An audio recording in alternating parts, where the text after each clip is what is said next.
Kind of telling yourself different B's, aren't you just creating a false reality? How isn't this like playing some type of video game? Well, I mean, I guess you could tell yourself things that are false video games. You say, I'm going to meet Aslan tonight, and really get yourself in a good euphoric mood. Unfortunately, you realize Aslan's not there when you later. But here's why it's not. I was at a major university, like a top 5 school, and I was lecturing this on handling your emotions. And again, I'm not a psychologist, psychiatrist, or anything, but I was doing it philosophically.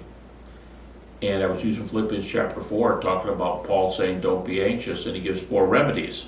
He says, pray, give thanks, think the right things, and practice these things. Practice. So prayer, praise, perspective, practice. Pray, yes, you must be a pastor. That's exactly right.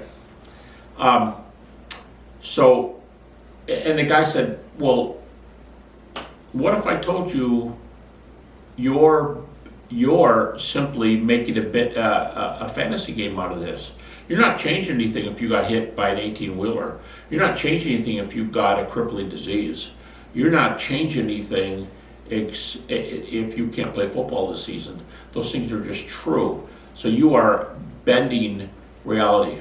And I had never heard that before, and I thought, oh my, that's a great question.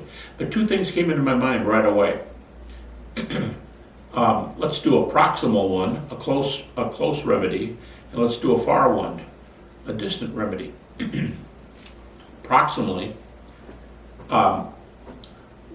how am I making a false reality if I am changing my emotions and living above them? You can pay somebody $150 or more an hour by teaching you to think, not to believe in Middle Earth or Oz or Narnia. You don't go away and do that. But if they can tell you something about that leg injury that keeps you from playing football this fall, if they can restructure your thinking so that you walk around and you can actually live above it and you're living free without, listen, there's nothing wrong. If you have a medical doctor put you on medicine, that can be very helpful. But I'm not talking about somebody who gets pills and now they have a reason they're up all the time. I'm saying you can do this. The pills can really help, but you can do this psychologically. I'm not bending reality if I tell you something about the way you think about that broken leg is going to make you better down the road, and not just, oh, you're going to be a better person, practice the virtues, be nice to people. Okay, that goes so far. But things like your bank account's going to grow. You can work on a relationship with your girlfriend. Things have been kind of falling apart a little bit. If who would complain about a bigger account, a worked out thing with a girlfriend, on their health, having better health? These are important things.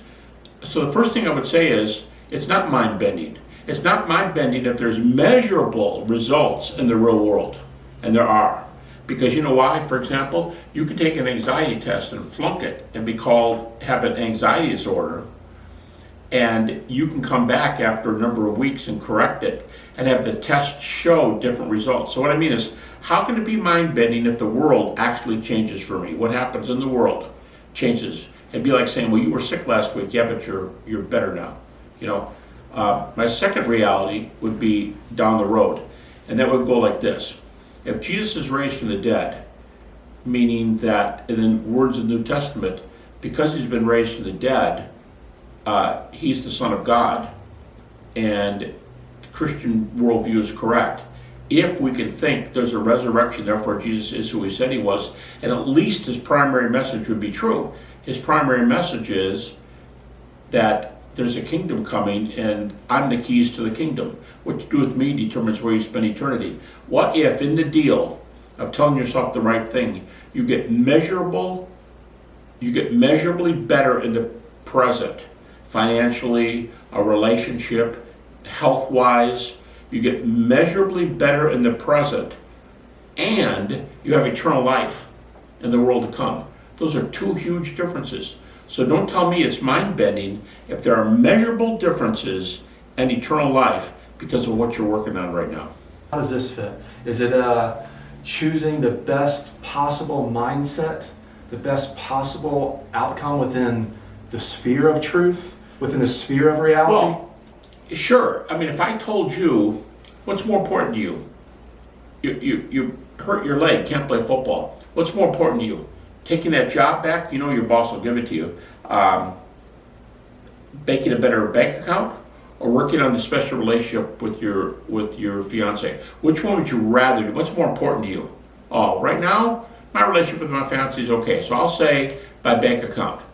Okay. I think you should ask yourself those kind of questions. What are the most important things in my life? What are my goals? What am I trying to reach for? And maybe if you're emotional, if you have an anxiety factor in your life, maybe the most important thing is I just don't want to hurt like this. Well, let's work on that. I would say give me the 2 or 3 things. 1 for now, if you're the counselor. 2 for now. Let's work on the things that, all right, well, if you can take this emotional pain from me, that's what I want you to do most of all. I'm paying you a lot of money. I'd like you to take that away from me. Let them tell you what's most important and start working on it, because once you change it, what people are finding now, example I used before, what people are finding is your brain can have a certain condition, like obsessive compulsive personality type or obsessive compulsive disorder, diagnosed by a medical doctor, not by me. But you can have one of those. You can control it by thinking differently about yourself. Well, I still have it. That's right. You can live above it too. Right. You can literally live above it. So let's work on the things you want to work on and look for measurable differences. So we can change the channel and experience relief. You can, and you can measurably. And if you have eternity down the road, and that's measurable by evidences, how do we know? We've never seen it. Nobody's ever been there. Well, actually, somebody has. His name's Jesus. I mean, that's what the resurrection is, and we can get that too. So that's going to tell you it can be both better for this world, as well as having something to live for, work for. Put a heavenly account. How's that? Put a heavenly account for the future as well. So best of both worlds, as they say.